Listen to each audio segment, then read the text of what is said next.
We are in almost financial year end, and if you are a salaried professional, then I know exactly what your inbox looks like right now. Yes, there is an email from HR department saying submit your investment proof and save your tax. And सारे लोगों के अंदर rush चालू हो जाता है कि फटाफट कहीं से 1.5 लाख इन्वेस्ट करते हैं in ATC to save this 46,800 rupees. और इस रश में कोई भी जंक फाइनेंशियल प्रोडक्ट आता है तो उसको उठा लेते हैं कि चलो यही ले लेते हैं, बस टैक्स सेव करना है, टैक्स सेव करना है, टैक्स सेव करना है। और इस रश में हमारा जो लॉन्ग टर्म का वेल्थ क्रिएशन प्रोसेस है उसको भी डिस्ट्रॉय करते हैं। So if you have decided to put your money on some junk products, then please wait, watch this video and I am going to share the method that will save you lakhs of rupees, not lakhs, tens of lakhs of rupees. So let's start. सबसे पहले देखते हैं कि सबसे obvious choice क्या होता है। Let's put the money in LIC. बाकी सब बाद में, पहले LIC।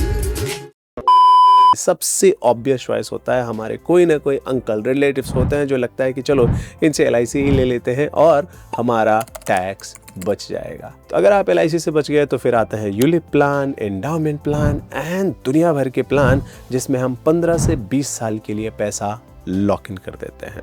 सो अगर आप ये एंडाउमेंट प्लान को देखेंगे तो ये नंबर ऐसे होते हैं कि 1-1 लाख रुपया आप 15 साल तक भरिए एंड उसके बाद 25 साल बाद आपको मिलेगा 30 लाख रुपया। ऊपर से देखने में तो लगता है कि अरे यार ये तो सही है। The real way to look the money is XIRR, यानी कि कंपाउंडिंग रेट क्या होने वाली है। And believe me, if will put these numbers तो आपको समझ में आएगा कि इनकी कंपाउंडिंग हार्डली 6 से 7%, max to max I am telling you, वरना 5 से 6% की रेंज में इनकी कंपाउंडिंग घूमती है। अगर कोई यूलिप प्लान उठा लोगे तो कई बार 7 या 8% की कंपाउंडिंग घूमती है। And when you will ask them कि सर इसमें इतनी कम कंपाउंडिंग है, दे विल टेल यू इसमें इंश्योरेंस भी है ना। So here is the first point. First of all, आपका insurance and investment product should be separate. Do not mix, else you will get the worst of the both products. Now let's move to the next कि अच्छा लोकेश, अगर ये 5% पे नहीं invest करना है तो कहाँ इन्वेस्ट करना है। सबसे पहले देखते हैं कि 5% पे कितना बन सकता है एंड दूसरे क्या ऑप्शंस हैं उसमें कितना बन सकता है। हाँ, एक इंपॉर्टेंट पॉइंट, ये ATC, ये ATD, ये सब ओल्ड टैक्स रिजीम वालों के लिए अप्लीकेबल है। न्यू टैक्स रिजीम वालों के लिए इसमें कोई चीज काम नहीं करेगी। They are free to do whatever they want with their money.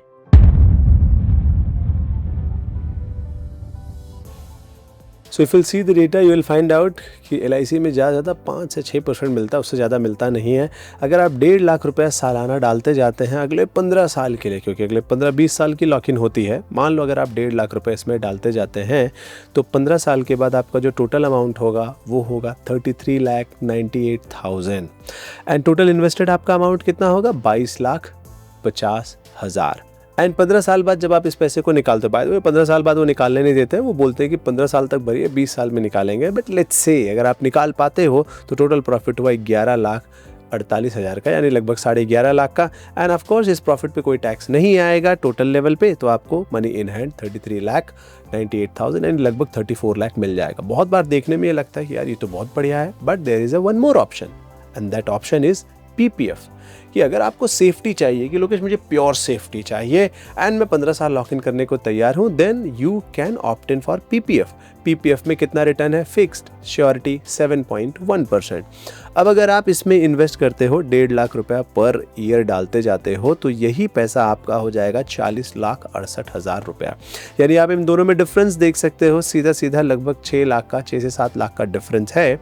सो यहाँ पे जो प्रॉफिट बनेगा वो बनेगा 18,18,000 रुपए का एंड आपको इन हैंड मिल रहा है 40, क्योंकि इसमें टैक्स वगैरह कुछ भी नहीं आएगा। तो आप सोचो जब आपने रैंडम मूव लिया तो यहाँ पे बना 34 लाख रुपया लगभग, यानी यहाँ पे बना 40 लाख रुपया। ये जो 6 लाख का डिफरेंस है ये कॉन्शियस कॉल है। But there is third best option. अगर आप सच में ATC का कोई ऑप्शन देख रहे हो, then one of the best option is ELSS mutual funds. Yes, ELSS mutual fund means equity linked saving schemes.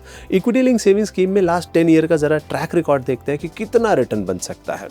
सो जरा देखते हैं लास्ट 10 ईयर में किस म्यूचुअल फंड ने कितना ELSS में रिटर्न दिया है। तो इसका रिटर्न चालू होता है लगभग 18-20% से लेकर के, मैं सारा 10 साल का आपको यहाँ पे डेटा एक बार में दिखा रहा हूँ। इसका जो रिटर्न चालू होता है वो 20% से चालू होता है और वर्स्ट केस में भी यहाँ पे देखो ज़्यादातर 13, 14, 15% के आसपास रिटर्न है। ज़रा सा वर्स्ट केस भी देखते हैं, एकदम वर्स्ट केस, सबसे खराब म्यूचुअल फंड ने कितना रिटर्न दिया हुआ है। सो if will see the data आपको समझ में आएगा। सबसे वर्स्ट में भी जो भी है ना 11.65, 11.72 तो दिया ही है एंड 12 के ऊपर 99% यहाँ पे सारे के सारे लगभग म्यूचुअल फंड हैं। सिर्फ 1 या 2 आपको मिल रहा है, जो 11.5 के भी वो भी ऊपर है। सोचो, मतलब गिरते पड़ते भी यहाँ पे 11.5% का रिटर्न तो है ही। हम एकदम लोएस्ट लेंगे, हम एकदम सिंपल लेंगे कि चलो 12% में मिला मुझे, कि भाई मैं कोई भी ऐसा म्यूचुअल फंड नहीं लूँगा, मैं सबसे वर्स्ट वाली कैटेगरी में आऊँगा, तो मैं 12% भी अगर लेता हूँ। तो ज़रा डेटा को देखते हैं कितना हमारा कॉर्पस बन जाता है इस 15 सालों में। सो मैंने यहाँ पे 12% को प्लॉट करके देखा, यही 1.5 लाख रुपए अगर मैं सालाना इन्वेस्ट करते जाऊँ तो फाइनल अमाउंट इज 60,70,000 रुपीज़। सोचो, आपको LIC में 34 लाख के करीब करीब बन रहा था और यहाँ पे बन रहा है 60,70,000 रुपीज़। इतना बड़ा डिफरेंस, लगभग 24 से 25 लाख का डिफरेंस। अब सोचो, ये 15 साल के डेटा पे डिफरेंस, अगर ये 20 और 25 साल के डेटा पे आप निकालोगे तो डिफरेंस और बड़ा हो जाएगा। And here is the magical thing, इन दोनों इंस्ट्रूमेंट्स में आपको 15 से 20 साल का लॉक इन है, लेकिन ELSS म्यूचुअल फंड में सिर्फ और सिर्फ 3 साल का लॉक इन है। यानी कि 3 साल के बाद आप इसी म्यूचुअल फंड का पैसा निकाल करके इसको री इन्वेस्ट कर सकते हो, कि चलो इसी में री इन्वेस्ट कर देते हैं, ताकि आपको एक्स्ट्रा अगर 1.5 लाख नहीं भी डालना है लेकिन टैक्स का बेनिफिट चाहिए तो वो भी आपको यहाँ से मिल पाएगा। बट मैंने यहाँ पे कंसिडर किया कि आप सालाना 1.5 लाख रुपए डालते जाओगे। But here is a one more point. अब आप में से बहुत सारे लोग बोलेंगे, लेकिन लोकेश, म्यूचुअल फंड में तो टैक्सेशन आता है। Okay, let's consider that taxation. So total invested amount again 22,50,000 and total जो प्रॉफिट हुआ वो हुआ 38,20,000। अब यहाँ पे गवर्नमेंट क्या कहती है कि टैक्स ऑन प्रॉफिट कितना है, 12.5% म्यूचुअल फंड्स में, तो 12.5% ऑन कैपिटल गेन। तो अगर हम यहाँ पे प्रॉफिट पे टैक्स लगाएंगे तो वो आएगा लगभग 4,77,000 रुपया। अब अगर 4,77,000 रुपये को मैं हटा दूँ अपने टोटल में से, यानी कि 60,70,000 में से, तो भी ये बनता है 55,92,000, यानी लगभग 56 लाख रुपया। अब आप मुझे बताओ, आपका सिलेक्शन क्या होना चाहिए, 34 लाख या 56 lakhs. So with this data now you are very clear कि इधर उधर के जंक प्रोडक्ट्स में ATC पे टैक्स सेविंग करने के लिए पैसा नहीं डालना है, पैसा डालना है प्रॉपर इंस्ट्रूमेंट्स में जहां आपका वेल्थ मल्टीप्लाई हो। अब एक क्वेश्चन आपके माइंड में आएगा, लेकिन लोकेश अभी तो मुझे HR ने बोला है सबमिट करने के लिए, तो अब मैं क्या इकट्ठा 1.5 लाख रुपया डाल दूं? कहीं ये फ्लक्चुएट हो गया तो मुझे डर लगेगा। So here is a simple answer. अगर आपको डर लग रहा है तो एटलीस्ट इस साल के लिए आप चाहो तो PPF में डाल सकते हो, एंड नेक्स्ट ईयर की तैयारी करनी है। हमेशा टैक्स का एडजस्टमेंट लास्ट मोमेंट पे नहीं किया जाता, इसको टैक्स प्लानिंग नहीं कहते हैं, इसको रिएक्टिव मोड कहते हैं, कि बस सामने से ईमेल आए इसलिए आप रिएक्ट कर रहे हो। नेक्स्ट ईयर के लिए यू शुड प्लान अहेड। और आप क्या कर सकते हो, एक 12,500 के चाहे तो पर मंथ की SIP चालू कर सकते हो ELSS म्यूचुअल फंड में, ताकि अगले साल तक 1.5 लाख वो अपने आप उसमें कंप्लीट हो चुका होगा। इस साल के लिए अगर आप चाहो तो शायद PPF में डाल सकते हो, बट अगर आप क्लियर हो ELSS म्यूचुअल फंड के बारे में तो इस साल भी अगर आप चाहो तो लमसम डाल सकते हो, एंड उसके ऊपर SIP लगा सकते हो। तो वो जो 12,500 जा रहा होगा हर महीने, वो कॉस्ट एवरेजिंग कर देगा, ताकि जो है किसी तरह का बड़ा फ्लक्चुएशन अगर मार्केट में हो तो आपका पैसा एडजस्ट हो जाए। वो फ्लक्चुएशन मैं उसकी बात कर रहा हूँ। So this instrument will help you to make better financial decision as compare to other instruments. So to summarise, here is the simple framework for you. Step 1, if you don't have health insurance और term insurance, first take that, ताकि आप insurance and investment को separate कर पाओ। Number 2, अगर आपको एकदम pure safety चाहिए तो आप PPF में अपना पैसा डाल सकते हो। But if you are ready for little bit fluctuation, but if you want to make higher returns, let's say आप 45 के नीचे हो या 40 के नीचे हो, यंग हो, आने वाले टाइम में आपको पैसे की ऑन द स्पॉट जरूरत नहीं है, तो आप ELSS म्यूचुअल फंड में भी डाल सकते हो पैसे को, एंड भले वो फ्लक्चुएट होगा but it will give you better returns. I know अभी भी आप में से बहुत सारे लोगों के मन में क्वेश्चन होगा, बट लोकेश मार्केट हाई है, श्योरिटी नहीं है, गोल्ड भाग रहा है, US पता नहीं क्या करेगा। ये अनसर्टेनिटीज हमेशा रहने वाली है, हमेशा रहने वाली है। कभी भी वर्ल्ड में सब लोग शांति से नहीं बैठने वाले, हमेशा ये अनसर्टेनिटी रहेगी। उसके बावजूद भी धीरे धीरे मार्केट आगे ही बढ़ते जाता है।